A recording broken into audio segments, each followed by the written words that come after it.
Assalamualaikum warahmatullahi wabarakatuh. Ketemu lagi dengan sahabat Ikhwanul. Pada sore hari ini saya ditemani seorang narasumber yang selama ini udah akrab, tapi barangkali yang untuk ngomong serius seperti ini mungkin baru kali ini nih. Gitu. Beliau saya perkenalkan, mungkin sudah banyak juga sih yang kenal, Pak Yohanes Firzal, PhD. Apa kabar Pak Yo? Baik. Baik. Aduh, ini nengok Pak Yo nih, orang muda yang kayak gini nih memang selalu segar kita dibuatnya nih. Sebelumnya saya perkenalkan bahwa Pak Yohanes Firzal adalah seorang arsitek. Beliau menyelesaikan S1, S2 arsitektur di Gajah Mada, bahkan pernah di ITB sekali ya Pak ya. Jadi 2 kali nih S2-nya. Jadi MSc, MT apa gitu kali ini ya. MNG, MT. Waduh, terakhir menyelesaikan S3, doktoralnya PhD di University of Newcastle di Inggris, dan spesifikasi mengambil jurusan yang agak berbeda, tapi nanti mungkin akan kita kupas lah masalah itu. Sahabat Ikhwanul, pada sore ini, pada sesi ini kita akan bicara tentang masalah pendidikan arsitektur. Nah, ini agak sedikit serius ini kita masalah pendidikan, karena beberapa sekarang udah hampir akhir tahun ajaran Pak Yo. Ya. Jadi anak-anak SMA, SMK, anak saya termasuk, ini mulai bingung nih Pak. Mau ke kedokteran, mau ke teknik, atau mau jurusan bisnis. Nah, ini banyak nih Pak Yo. Ya. Nah, sekarang karena Pak Yohanes Firzal sekarang menjadi dosen di UNRI, di Universitas Riau, mengajar arsitektur. Kira-kira nih sampai saat ini, kalau dulu arsitektur kan banyak nih Pak Yo, orang banyak pengen ke arsitektur kan. Kalau teknik itu mungkin sipil, lebih banyak matematika, hitung-hitungan. Kalau arsitektur mungkin agak santai. Nah, ini kira-kira animo siswa SMK ini yang masuk di dunia arsitektur, pendidikan arsitektur nih sejauh ini kira-kira gimana nih Pak Yo? Animo. Ya. Kalau bicara angka, ini bicara angka ya. 5 tahun terakhir ini pendaftaran di tempat kami itu Universitas Riau itu arsitek itu rasionya sih masih cukup untuk 5 kelas kali intake itu. Wah, banyak berarti. Ya. Tapi kita nggak bisa ngambil semua. Kita kan harus jujur juga ke rasio. Karena kan orang pendidikan ini asal pendidikan itu kan bukan angka sebenarnya. Walaupun angka itu membantu kita menuju apa sesuatu yang kita kejar. Nah, kita realistis, maka selalu ngambil hanya 1 kelas. 1/5, 1/6 persaingan itu. Berarti setiap tahun sekarang masih tetap ngambil, tapi untuk 5 1 tahun kelas. lalu. Tapi 3 tahun terakhir ini kita dengan terpaksa harus ngambil 2 kelas. Ya, tapi berarti bukan berarti yang mendaftar sedikit. Bukan. Tetap banyak. Tetap banyak. Tapi kita batasi 1-2 kelas kalau untuk sekarang kita hanya berani ngambil maksimal 2 kelas. Nah, kayak sekarang ini kan gini Pak Yo, masalahnya kayak arsitektur, walau bagaimanapun orang nengoknya kan ITB, Gajah Mada, kan nama-nama besar begitu. Nah, ini kira-kira menghadapi ini, UNRI ini gimana posisinya nih Pak Yo? Sebenarnya secara jujur kita nggak ada masalah Pak. Bagaimanapun juga kalau masih siswa SMA ini sudah mau ke situ, dia pasti kejar situ. Ya. Tapi kan semua orang juga realistis pada kemampuannya. Itu satu. Yang kedua, kalau dilihat, mungkin kalau di tempat saya itu kan UNRI baru 2009, baru 12 tahun kan. Tapi dalam 12 tahun itu prestasinya arsitek UNRI itu cepat sekali. Dan peminat itu paling banyak bukan dari Riau ternyata, banyak dari provinsi tetangga, Utara, Kepri, Jambi, Sumbar. Bahkan beberapa alumni bimbingan saya sendiri dari Jawa ke situ gitu. Malah masuk ke UNRI. Ya. Oke. Nah, sekarang kita melihat sebenarnya kalau dilihat sekarang dari nih banyak nih mahasiswa. Cuman di persaingannya gimana Pak Yo? Di dunia kerja mereka setelah tamat dari UNRI itu kira-kira gimana? Persaingan alumni lah gitu. Kalau hasil tracer study kita, itu kan masuk tunggu tuh 6 bulan sampai 2 tahun. Ya, alhamdulillah anak kita nggak pernah nganggur 3 bulan. Langsung masuk. Yang memang bekerja itu di bawah 3 bulan so masuk. Oke. Artinya terserap hampir 100% yang bekerja. Tapi ada juga memang alumni kita itu dia tidak pengen bekerja. Ada juga. Memang dia menyelesaikan itu seperti untuk sekolah lagi. Oh, mungkin ke S2 gitu ya. Setelah itu dia pindah bidang menjadi bisnis. Nah, gitu. Ada juga. Tapi intinya dalam 3 bulan itu hampir 100% alumni kita terserap. Oke. Nah, ini sebelum masuk ke pasca atau selesai kuliah nanti mau jadi apa, Karena selama ini kita taunya arsitek atau kuliah di arsitektur, lalu menjadi draftman, jadi drafter, menggambar. Ini mungkin cerita dulu nih Pak Yo kan. Iya. Kemudian naik lagi jadi kepala studio, lalu mimpinya punya perusahaan. Nah kira-kira kan gitu nih. Tapi sebelum kita sampai ke sana, ini dari khusus untuk adik-adik atau anak-anak kita yang akan masuk ke kuliah di jurusan arsitektur, ini kan ada yang dari SMA atau SMK gitu ya, atau dari STM. Nah ini kira-kira ada pengaruh nggak nih Pak Yo? Karena sebagian takut yang dari SMA atau yang dari SMK ini agak ngeper juga dia nengok masuk ke teknik ini gitu kan. Nah itu gimana? Sejauh mana sih sebenarnya Pak Yo? Dulu mungkin zaman bapak saya juga arsitek, persis kayak Pak bilang tadi, perjenjangan kita. Zaman Pak Yohanul juga pasti gitu juga. Iya, kan, masih. gitu. Kemudian pas zaman saya kuliah itu udah berubah, bahwa kuliah itu harus cepat selesai, matang di kampus itu hanya sebagai matang di luar. Sehingga pemerintah hari itu membuat kebijakan ada IPA, IPS gitu. Jadi anak IPA boleh masuk itu doa, anak IPS tidak. Termasuk anak SMK, anak STM atau apa. Kemudian kan peraturan itu diubah. Boleh saja sekarang lintas. Oh sekarang anak IPS juga boleh masuk ke teknik?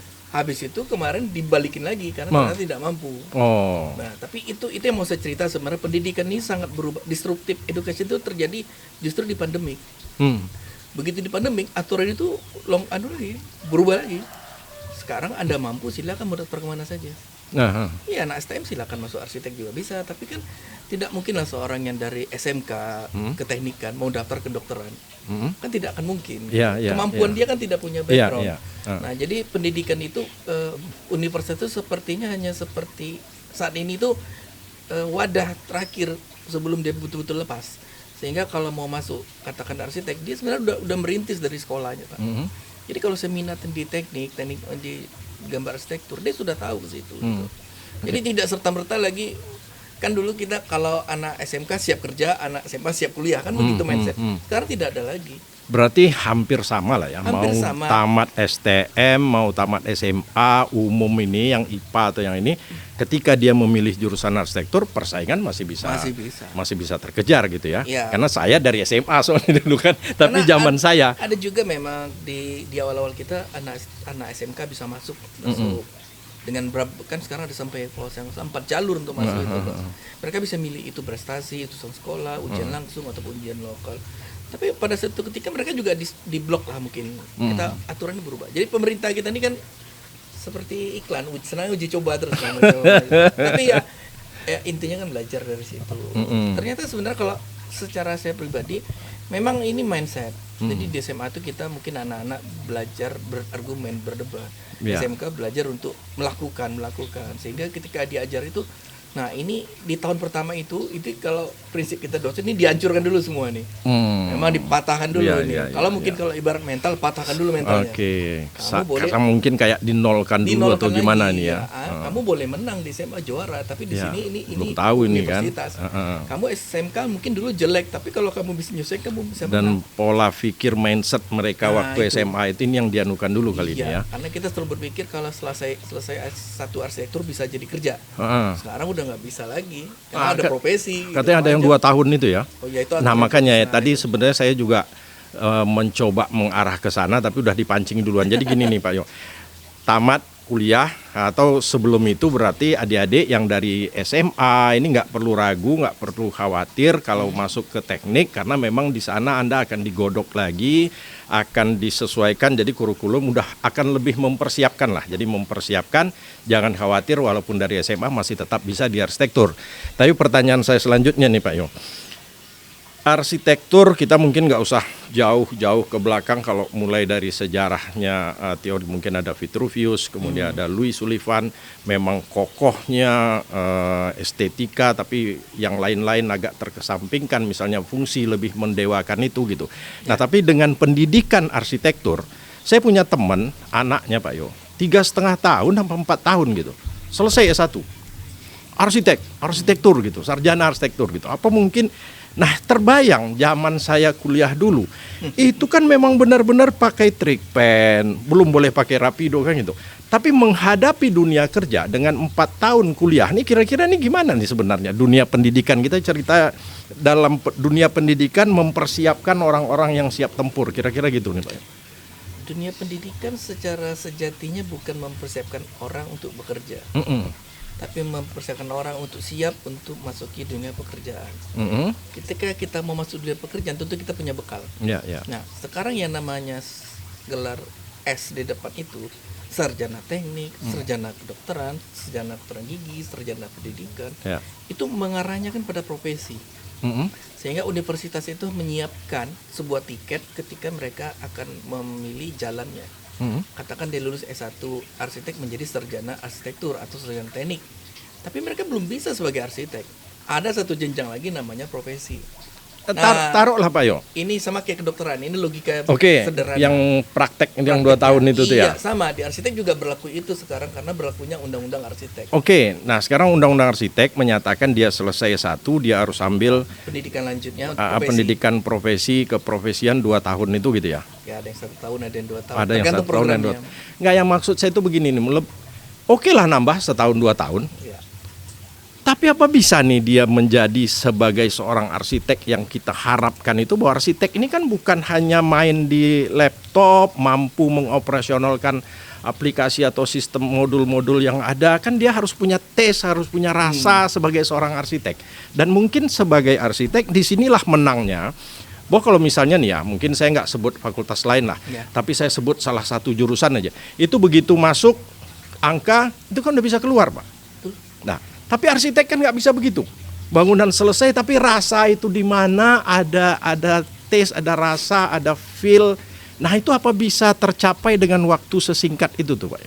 Sejujurnya tidak. Ah. Kalau saya bilang ini. Nah, itu dia. Ini Makanya kan dalam arsitektur juga ada arsitek is learning by doing Iya, kan gitu. itu Kalau dia. nggak dikerjakan ini nggak belajar terus. Ini by proses, by proses. Itu semangat yang di dalam undang-undang arsitek itu. Bahwa, semakin hari pendidikan arsitek itu tergerus dengan praktis, dengan kegiatan praktis, dengan kemudahan yang didapat. Iya. Sehingga ada yang dilupakan dari pendidikan itu kan bukan mengajar. Pendidikan itu kan mendidik seseorang mau jadi apa gitu. Iya. Nah, kalau di arsitektur yang paling penting kan didik itu sense-nya dulu. Bukan skill. Skill kita bisa belajar kan, Pak. Ya. Tapi sense sebagai arsitek itu yang susah. Nah, dididik. itu dia kan gitu.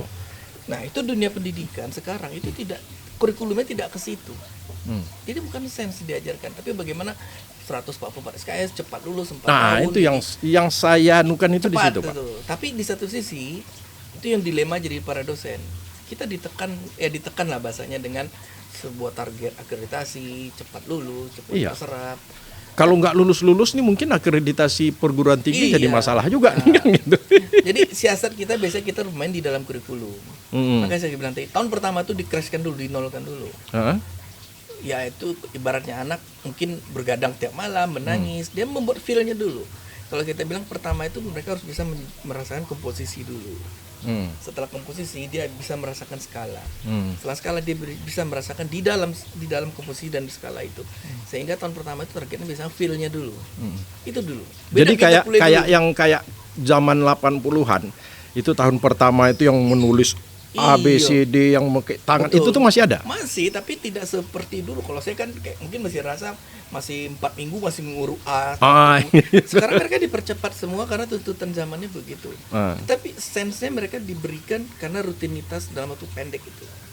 Tapi jujur nih, bukan hanya sebagai dosen tapi sebagai pribadi Pak Yo melihat alumni arsitektur kita sekarang nih kayaknya gimana nih Pak Yo? Menarik ketika almarhum ketua IAI itu Pak Juju lu bilang begini. Saya masih ingat dia waktu dia ke Pekanbaru bilang. Oh ya, yang di Hotel Pangeran. Iya, alumni arsitek itu hanya 20% bekerja di bidang arsitektur. Termasuk saya kan. Dia bilang di bidang arsitektur. Iya, yang benar-benar keilmuan, yang Menarik. benar-benar keilmuannya Oke, kan. bidang arsitektur. Dia bidang arsitektur, tetapi yang benar-benar menjadi seorang arsitek desainer itu hanya 4% katanya. Artinya apa? Yang 16 ini bekerja sebagai supporting arsitek di bidang arsitek, marketing, Ya. pembangunan, perumahan, dan jadi ada pergeseran seorang arsitek itu. Dulu arsitek itu adalah orang yang mendesain Ya. semuanya. Sekarang Merencanakan, merancang, Iya. mengawasi pembangunan kan tahunya kan itu dulu nih. arsitek kan sekarang sebuah sistem, jadi supporting system. Maka kalau dibuat di kurikulum ada nama mata kuliah entrepreneurship. Mereka untuk belajar setelah lulus ini Anda bisa menjadi seorang entrepreneur. Apakah tetap masuk di 4%? yang berjibaku dengan sense yang tadi berhasil. Kalau tidak, dia akan pergi ke bisnis mungkin, atau mungkin di konstruksi passionnya, atau di birokrat, atau di mana, tetap begitu. Iya. Jadi kita tidak bisa juga menutup mata bahwa kalau masuk arsitek ini harus menjadi arsitek desainer. Contohnya saya juga akhirnya ke pendidikan. Di kependidikan. Tapi kan tidak bisa juga melepas yang arsiteknya. Oh iyalah, iya. Gitu. Tapi kan ya gitu Pak. Jadi sekarang tuh pendidikan itu memberikan opsi lebih banyak daripada dulu. Dulu seorang sarjana arsitek dengan gelar IR-nya misal kayak Bapak, itu taunya bekerja hanya di bidang arsitek. Tidak pernah terbayang seorang arsitek akan bekerja di bank misalnya. Padahal sebuah bank, katakan BI itu butuh arsitek untuk value segala macam gitu. Menilai Iya. appraisal building gitu. appraisal. Jadi, kan ya, artinya arsitek itu tidak lagi diberi bekal hanya Anda punya sense mendesain, tapi diberikan opsi Anda nanti mau kemana gitu. Nah itu tantangan pendidikan sebenarnya. Di satu sisi sebagai profesi kita pengen dia mempunyai sense seorang arsitek. Oke, jadi sahabat Ikhwanul ini menarik bahwa jadinya kalau memang dahulu mungkin ini kita bicara dulu zaman-zaman 80-an, zaman saya dulu, tahunya kan seperti yang step by step yang saya sampaikan tadi gitu ya. Tapi kalau sekarang ternyata arsitek selesai pendidikan arsitektur dia udah bisa ke desain interior, dia udah bisa lari ke mebel barangkali, bahkan IO juga banyak yang arsitek sekarang. Saya lihat nih loh, ini saya tamat arsitektur tapi malah saya ke sini gitu kan. Nah, saya kalau sekarang misalnya barista ini kita berada di Chinos Coffee Space ini, barista kita mahasiswa arsitektur itu Pak ya. Seperti apa yang saya tanya, kamu cari apa? Kok kamu mahasiswa arsitektur tapi kok kerja di kopi gitu kan? Nah, saya tanya dia gitu kan. Tapi berarti peluang kerja itu tidak menghambat mau apapun. Jadi di pendidikan arsitektur walaupun spesifik memang hal-hal yang sangat teknis ada di sana, tapi ini tidak menutup kemungkinan kita untuk mengembangkan, untuk berkembang di bidang lain. Nah, saya ingat Pak Yo, dulu ada ketua IAI juga zaman Pak Adi Mursyid, 80-an Pak Adi Mursyid. Itu beliau mengkategorikan seorang arsitek profesional. Nah ini profesionalisme dalam dunia arsitektur. Dia bilang salah satunya arsitek yang profesional itu harus menguasai salah satu arsitektur tradisional yang ada di Indonesia. Itu standarnya Pak. Jadi kalau yang seorang arsitek yang profesional itu memang harus menguasai minimal satu arsitektur tradisional. Nah itu sejauh mana sekarang Pak Yo? Masih kalau kita dulu kan ada nih perkembangan arsitektur, belajar itu. Nah sejauh dengan mahasiswa sekarang gimana Pak Yo? Apa yang sama? Oh, jadi kalau dunia arsitek tetap dia dikenalkan mana arsitektur lokal, mana sejarah arsitektur, mana yang arsitektur dunia itu masih. Tapi kita juga tidak bisa menutup mata. Katakanlah siapa kita sekarang arsitek terkenal yang abad 20 21. Itu basicnya kan tidak arsitek. Bernard Sumi, Zaha Hadid yang ngetop semua itu bukan arsitek basicnya, matematika, geografer. Nah, mereka baru jadi arsitek. Kok bisa tuh ayo? Mereka sertifikasi. Jadi setelah sarjana katakan kayak Zaha Hadid sarjana matematika. Itu terngetop sekali. Siapa sih arsitek perempuan terkenal sampai hari ini? Baru satu orang yang betul-betul terkenal, sarjana matematika. Nah ini jadi mundur lagi orang nanti nih Pak Yo. Gimana nih? Apa nih? Jadi bagaimana perhitungan matematika itu berdasarkan sebuah desainnya. Atau gini, saya terus terang sampai saya ngasih ke anak saya, ngapain ngambil arsitektur atau teknik-teknik yang lain kayak planologi dan lain-lain. Nanti kamu 3 bulan kursus singkat, 6 bulan kursus singkat, 6 bulan udah bisa arsitek. Salah itu, pendapat itu salah nggak itu Pak Yo? Yang didapatnya skill. Mereka dapat skill melalui kursus. Maka kalau pendidikan arsitek itu bukan mengajarkan skill sebenarnya, tapi kan jiwanya bagaimana sense arsiteknya yang terbentuk gitu. Siapa sih arsitek sebenarnya? Kalau di kelas saya suka bilang gini Pak, ini agak kasar bahasanya, tapi ini kalau Bapak cek boleh tanya ke yang bimbing. Sebodoh-bodohnya arsitek dia tuh jadi manajer bagi dirinya sendiri. Sampai saya tanya, kamu mahasiswi, oke, berapa banyak kamu misal punya jilbab? Sekian Pak, berapa bulu? Ada nggak kamu bikin arrangement jilbab kamu itu kapan kamu pakai tuh ke kampus untuk ini? Nggak ada Pak. Laki-laki gitu. Kamu laki-laki pakai jeans berapa? Punya 5. Kamu atur nggak taruhnya jeans itu? Hari ini kamu pakai apa? Nah itu arsitek salah satu mengatur sampai ke situ. Kita nggak sadar. Pensil. Iya. Atau saya di rumah, saya suka kalau sama istri saya tuh suka bilang jangan ganggu meja ini, yang lain silakan. Artinya apa? Berserak pun barang di atas meja itu. Tapi ini dalam sebuah kerangkaan ini kan, Iya, saya tahu. bukan berserak karena nggak anu kan gitu kan? Ya, ya. Misal saya tahu Iya, penghapusnya di mana? Saya tahu penghapusnya di balik buku yang sekian. Ya. Ketika saya cari nggak ada, nah ini kan jadi masalah. Ada. Yang mindahin dia bilang. Ah. Jadi dalam keadaan chaos pun seorang Iya. arsitek tetap menjadi manajer bagi dirinya sendiri. Itu adalah level paling rendah sebagai seorang arsitek. Benar. Berarti saya bilang, sebodoh-bodohnya arsitek, dia adalah manajer bagi dirinya sendiri. Nah, sekarang kita lihat levelnya. Kalau dia memang sedikit lebih smart, dia akan bisa mengelola orang banyak. Studio misalnya. Makanya saya bilang tadi, seorang arsitek tidak mesti harus jadi desainer kok. Dia bisa jadi manajer yang baik bagi orang lain. Itu yang pertama, masalah manajer. Yang kedua, saya selalu berkata, ijazah Anda itu adalah tiket untuk masuk dunia kerja. Hanya tiket. Setelah Anda punya tiket, Anda mau bawa kemana tiket ini? Tiket ini akan bisa sangat berharga jika tepat dimasukkan. Oh, saya arsitek, sarjana arsitek, mau kerja di, katakan ke PU yang bidang ke arsitek. Kalau nggak ada peluangnya, saya nggak pernah masuk. Tapi katakan tadi saya arsitek, saya barista. Boleh, barista bikin yang bagus. Banyak kan arsitek menjadi manajer di TV, stasiun TV. Bahkan saya bilang, Putri Indonesia tahun 1983 itu arsitek. Dan sudah berkali-kali Indonesia ini. Putri Indonesia itu arsitek. Malah dari arsitek. Ya. Atau J. Subiakto misalnya contoh. Iya. Produser arsitek. Tapi Dulu. dia masih Pak Yo, masih ikut desain Betul. sama Tapi kita nggak pernah nyangka dia seorang arsitek. Benar, nggak ada. Atau yang tahu. menteri-menteri sekarang itu banyak basic arsitek loh Pak. Ya. Menteri Perhubungan. Apa kaitan arsitek yang perhubungan? Oh, kayak menteri sosial. Apa kaitan arsitek sama sosial? Risma. Kan basicnya arsitek. Tapi Jay tadi memang saya nggak nyangka sama sekali tuh. Selama ini kita lihat di TV, di Ya, itu Indonesian contoh. Idol, di apa. Tapi hebatnya beliau itu masih loh Pak Yo.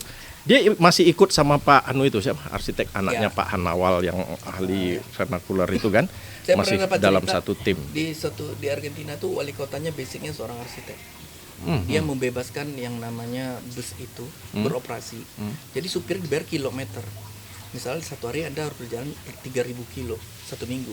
Dan dia baru dibayar sekitar lebih dari 3.000. Artinya apa? Dia arsitek menata sebuah kota, mengatur kota, bahkan mengatur sebuah bisnya pakai logika arsiteknya. Saya punya target loh. Itu yang problem solving itu. Iya. Nah, sekarang Kita kan diajarin tapi bagaimana how to make Sullivan, apa tadi, Iya, Vitruvius, dia iya. kan mengajarkan itu, ilmu itu. dasar-dasar Nah, tapaknya ya. Sekarang katakan kayak Pak Iwanul tiba-tiba sekarang sudah purna tugas. Sementara nih darah arsiteknya keluar lagi nih. Yang pertama siapkan kan rapido dan pensil. Karena Bapak dididik pada zaman itu. Iya. Nah, apakah relevan Bapak bawa sekarang nih, besok Bapak ngelamar ini ke perusahaan besar? Enggak lagi. Sama seperti anak-anak sekarang. Kalau dia mau melamar sesuatu, dia nggak bawa alat tulis, Pak. Yang dibawa palingan gadget. Iya, semua udah ada di situ Ada di kan. situ. Semua udah online kan Udah gitu kan. online gitu. Anak saya tes juga online juga. Bapak pun ngetes orang sekarang online kan. Pasti artinya apa? Ini bentuk boleh berubah, Pak. Ya. Tapi sense-nya nggak ada. Oke. Nah, balik pertanyaan tadi. 3 minggu, 3 bulan bisa jadi dapat. Iya, dia dapat skill menggambar, betul. Tapi apakah bisa dia problem solving? Nah, bisa. Saya Nggak bakal masuk dia ke situ iya, kan. sense-nya dia Drafter tidak- mungkin dia bisa. Oke, skill. Menghitung dia bisa. skill. Tapi yang arsiteknya itu benar, itu mungkin ya itu yang learning by doing tadi Learning Bang, by kan. doing, by mistake itu penting gitu. Makanya anak sekarang kalau lulus dia mau menjadi seorang arsitek, nanti dulu Anda harus melewati tahapan lagi.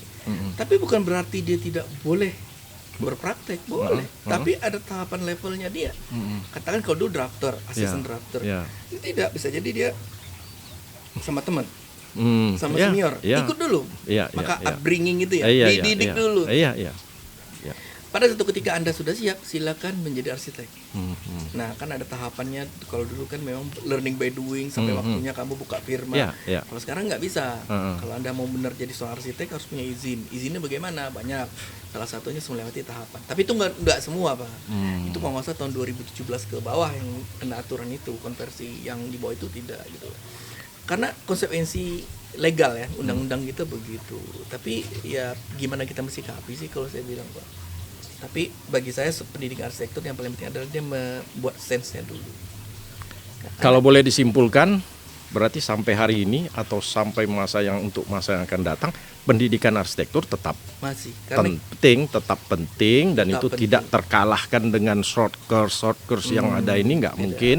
Itu masih Karena harus tetap diingat ada. juga arsitek ini mungkin sesuatu ilmu teknik di Indonesia ya, yang belajar juga kesosialannya, artnya di situ. Ya, kalau saya pikir malah kelebihan arsitek Indonesia atau tidak akan kalah dengan dunia, salah satunya mungkin di situ, Pak Yo. Dan Mereka misalnya tentang arsitektur tropis, kita pasti lebih unggul lah. Karena lingkungan kita semua, kita yang kita rasakan tiap hari pasti bagaimana sun shading, bagaimana angin, bagaimana curah antisipasi hujan, cahaya, gimana curah hujan, kelembapan. pasti sudah ke sana. Mereka yang di barat sana mungkin nggak Tidak. begitu-begitu juga kan. makanya gitu. balik lagi tadi ke pertanyaan ke Pak Adi Mursid itu, apakah seorang arsitek harus menguasai Salah arsitek satu mungkin apa itu. mungkin? Kan itu bahasa, sebenarnya itu bahasa Anu lah ya. simplifikasi. Iya. Artinya kalau sekarang katakan saya seorang arsitek muda, setiap hari saya merasakan curah hujan tinggi, kepanasan ini, humidity, saya bisa mengatasi itu. Artinya saya kan Ketika sudah mendesain. menguasai sebuah arsitektur Iya. secara tidak sadar. Nah, Oke. sense itulah yang digali di kampus sebenarnya. Mm-mm. Apalagi kalau di kampus Unri kan itu tentang baik kaitan dengan arsitektur Melayu dan pesisir. Mm-mm. Bayang orang yang tinggal alumni saya misalnya tuh yang dari Jakarta yang tidak kenal arsitektur Melayu Nggak minder. Mhm. Kenapa kamu minder? Saya Iya. bilang. Arsitektur Melayu itu kan basicnya juga ada kaitan general di tropis. Saya bilang. Kamu mengerti tentang silau, glare, sun shading segala macam itu. Bisa nggak kamu desain itu tanpa harus ada ukiran misalnya? Bisa, katanya. Selesai urusan kita. Oke. Ini kan taste.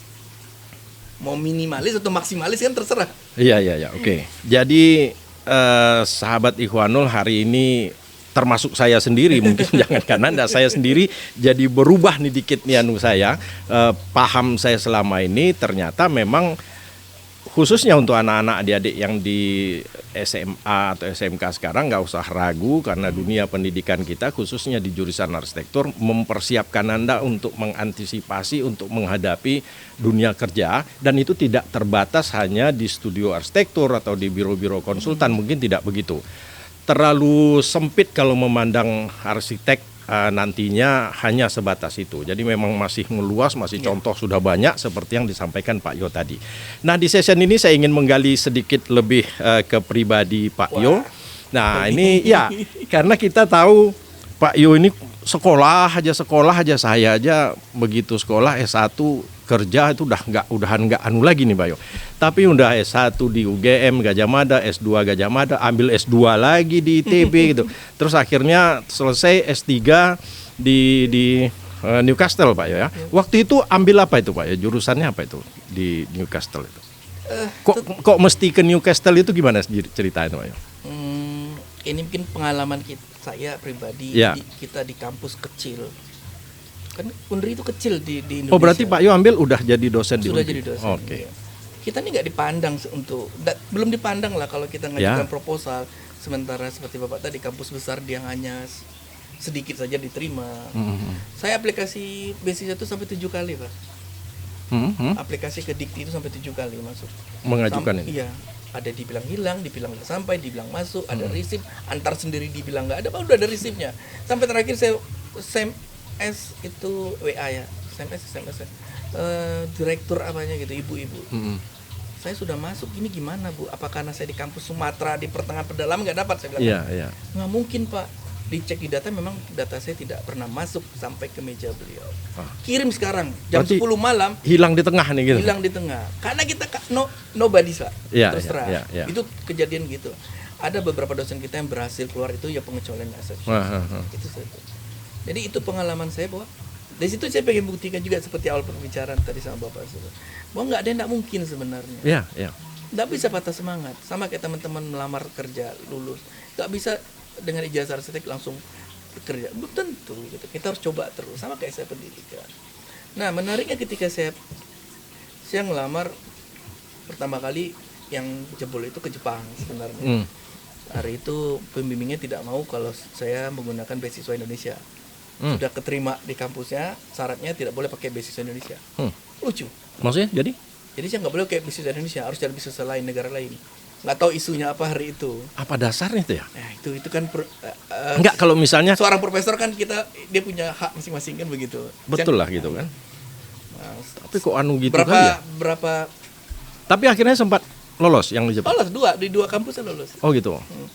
Yang satu lagi yang mungkin ini nomor 1 di Jepang lolos, hanya saja dia punya 7 space, sementara pelamar lulus tuh saya nomor 12. Artinya Anda nunggu tahun depan. Wah nggak mungkin, kan kita itu hitungan umur kalau sekolah. Iya. Karena ada aturan di dulu kan sekolah nggak boleh lebih dari 40 tahun, nah saya 230-an, saya harus hitung karir ini, nyampe nggak ke ujung nanti kan. Iya. Akhirnya saya itu melamar lagi ke ya sudah. Akhirnya saya balik ke UGM, ketemu pembimbing saya. Dia bilang gini, you are very welcome, kita akan join di UGM lagi. Karena saya kan lulusan UGM. Tetapi saya tidak akan pernah menuliskan rekom untuk kamu. Karena standarnya harusnya keluar lagi ini kan gitu ya. Ya, dia kan karena beliau meninggal.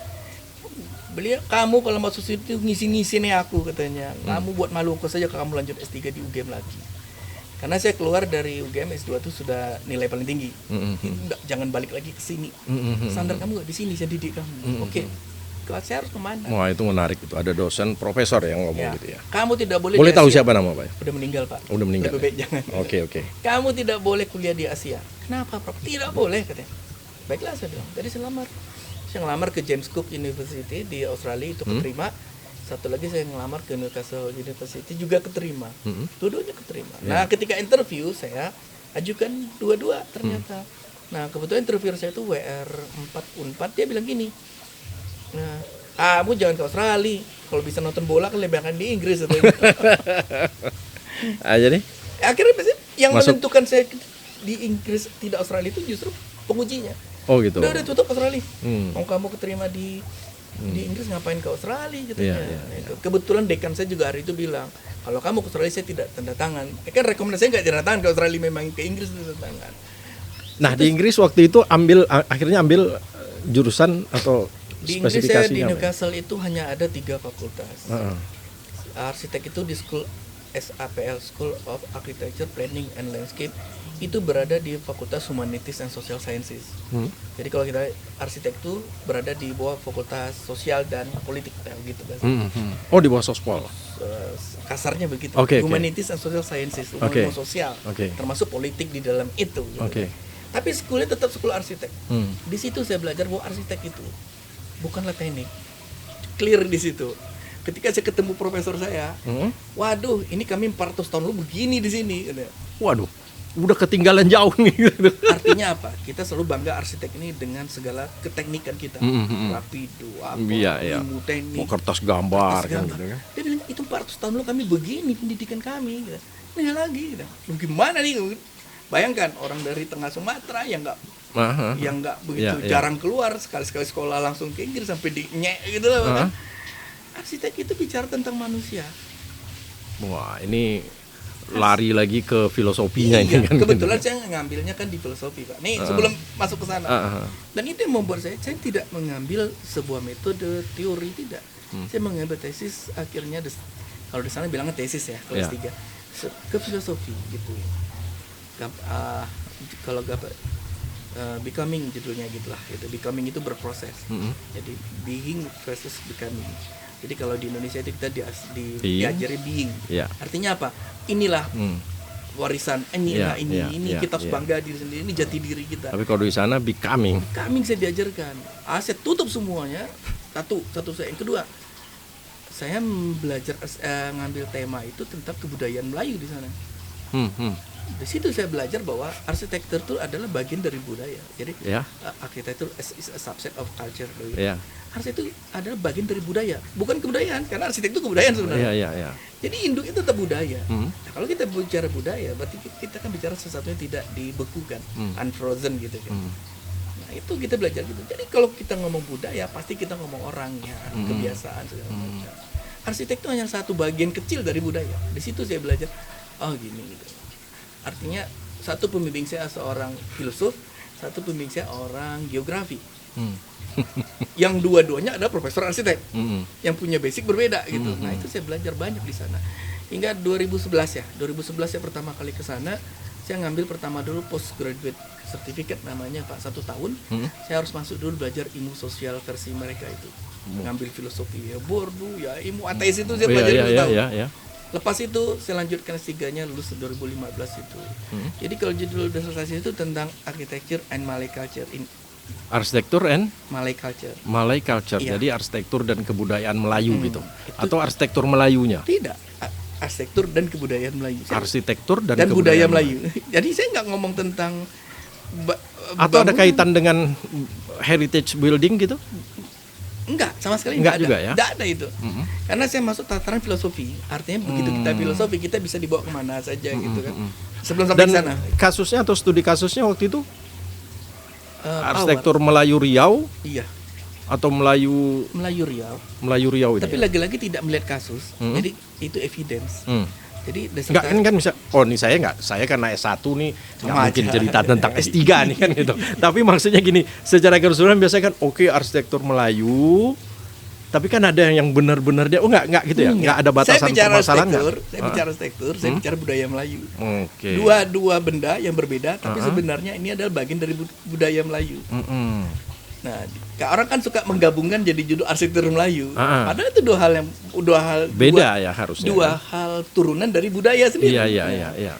Jadi kan saya concern saya itu kan di budaya sebenarnya. Tapi di mana saya mau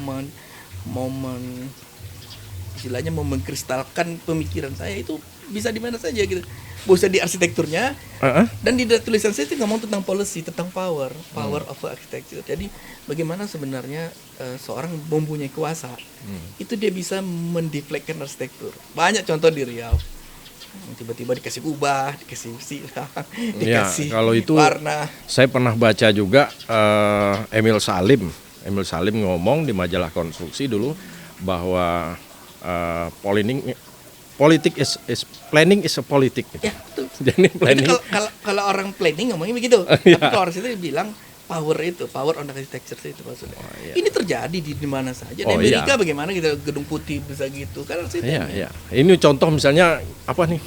Istana Presiden di IKN misalnya kan. Iya. Mungkin debatable juga itu kan Ya, gitu. tapi lagi-lagi kalau kita bicara tentang being tadi, Pak, ya, wah ini kok nggak menyentuh ini, menyentuh itu, nggak ada nilai lokalnya. Tapi nilai lokal itu kan sudah ditransfer ke kinian, menjadi mungkin begitu bagi versi arsitektur. Tapi kalau dirunut, saya yakin dia bisa menjelaskan. Makanya kan dia harus ada presentasi. Oke, saya coba cut sebentar. Pak Yo, kalau misalnya memang arsitek Melayu tadi penekanannya di situ, bagaimana nih harapan Pak Yo ke depan dengan melihat bangunan-bangunan umum, perkantoran yang ada di Pekanbaru khususnya, katakanlah Central of Malay, malah kita mengatakan the true Malay kan gitu kan. Nah, kita merefleksikan bentuk-bentuk arsitektur tradisional kita kepada bangunan sekarang itu bagaimana, atau memang nggak perlu, biarkan saja berkembang, atau ini kira-kira gimana nih Pak Yo? Saya ingat waktu saya belajar dari almarhum Pak Tengku Nasrun, Pak Tenas. Beliau, saya nanya sebenarnya tidak terlalu detail. Pertanyaan general. Pak, gimana kita ke depan arsitektur Melayu? Saya pertanyaan simpel saja. Ya. Dia hanya bilang sederhana. Kalau bicara ukiran, bentuk, itu udah selesai, kata dia. Ya. Tapi bagaimana seorang arsitek itu sekarang inline dengan bidang lain, kata dia. Apa itu? Misal bagaimana kesehatan, bagaimana dengan lighting, bagaimana dengan online kita dunia. Artinya apa? Beliau tuh sudah mengajak arsitek saya hari itu, jangan lagi terkungkung ke bentuk ini yang itu kan jadi frozen ya, kita membukukan pada satu titik. Jangan kita membentuk ini lagi. Bicaralah bagaimana bangunan ini akan cocok ke zaman kita dan ke depan. Nah, belum begitu bicaranya. Dalam sekali bagi saya, Pak. Jadi jangan kita terkungkung lagi bentuk. Katakanlah, mohon maaf, Taman Mini itu ada dulu, Bapak mungkin lihat miniatur arsitektur Melayu di Taman Mini. Ya, Sekarang udah diganti 2015 pada tahun 2000. Itu kayak miniatur atau Tahun 70. memindahkan gitu Iya, kan? yang gitu dibuat kan? oleh tim 11 dulu. Iya. Itu tim 9. Itu kan 9 orang yang ditugaskan gubernur saat itu carilah ciri khas arsitektur Melayu, sehingga beliau-beliau yang para senior kita tadi berjalanlah sepanjang Riau, Kepri, mendapatkan 12 elemen, itu dibuatkan ini loh miniatur. Ini arsitektur Ya, Melayu. karena tuh tuntutan Soeharto harus setiap provinsi harus ada satu, harus ada 27 miniatur. Dibuatlah itu. Contoh Selat Kembar Jatuh, itu kan punya siapa? Daerah mana? Selembayung. Itu kan dapatnya justru dari Kepri. Tapi di Kampar nama Sulubayung, beda lagi bentuknya. Atau Tanduk Beruang, beda lagi. Atau di Kepak Sapamerati di Langsia, bentuknya mirip tapi berbeda-beda. Tapi tahun 69-70 sepakat kita ngambil bentuk ini sebagai representasi Iya. identitas Melayu pada saat itu. Dan itu yang beranak sampai sekarang berpinak saya gitu seakan-akan arsitek Melayu kok tak sembayung tak arsitek Melayu. Iya. Jadi Kayaknya lucu. udah jadi anu gitu loh. Iya. Kalau Jawa ada joglo, Nah, kalau itu dia. Minangkabau ada gonjong kan gitu. Nah sekarang Melayu apa? Selebayung kan gitu. Ya, Gitu. artinya kita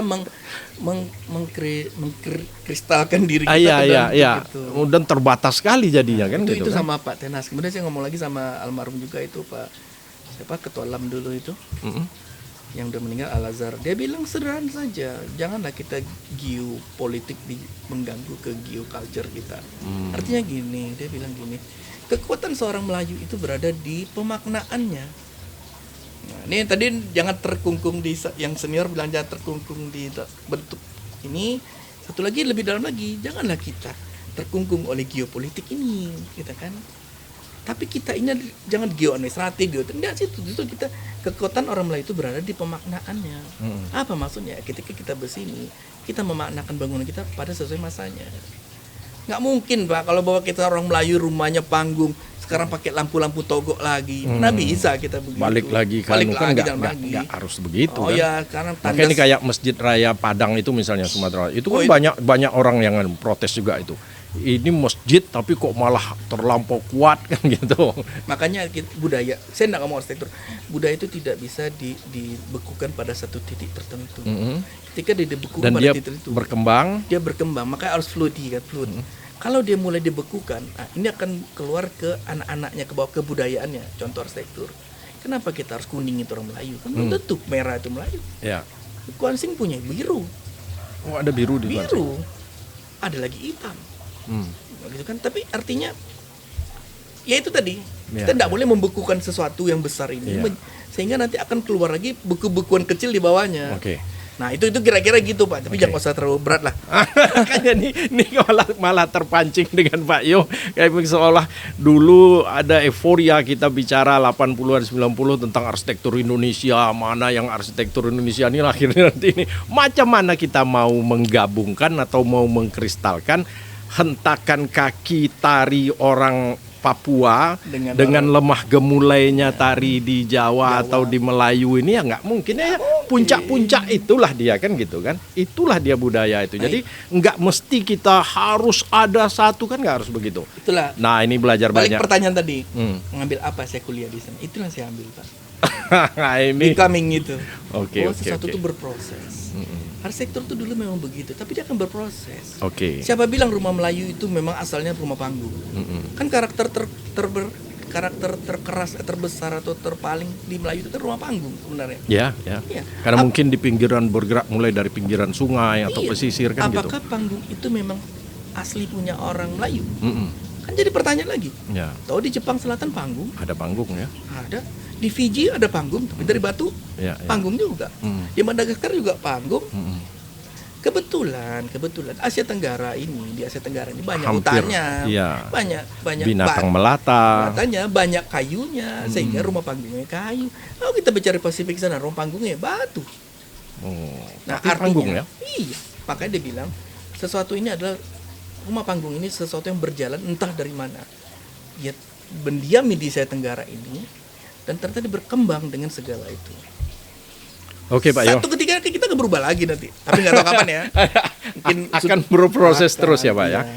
Baik sahabat Ikhwanul, saya pikir waktu 1-2 jam ini nggak akan cukup. Karena ini baru saya malah tadi tidak ada dalam daftar saya, ternyata berkembangnya luar biasa. Nah mungkin arsitek itu yang sebenarnya arsitektur itu ya yang seperti ini. Tidak akan ada habisnya, tidak akan ada selesainya, dan dia bisa diperdebatkan, bisa didiskusikan terus. Tapi karena kita memang waktu terbatas Pak Yo, saya mohon maaf dan saya berharap bahwa ini tidak di akhir. Ini akan terus berkembang, mudah-mudahan nanti akan ada sesi-sesi berikutnya kita lebih anulah. Ya, karena tadi memang dari awal saya pingin membuka masalah pendidikan arsitektur, tapi ternyata kita lebih berat lagi pembicaraan ini. Tapi terima kasih Pak Yohanes Firzal, PhD, terima kasih atas kehadirannya di studio saya, di Sahabat Ikhwanul. Mudah-mudahan perbincangan kami hari ini bermanfaat bagi semua orang. Demikian saja, terima kasih Pak Yo, terima kasih. Assalamualaikum warahmatullahi wabarakatuh. Waalaikumsalam.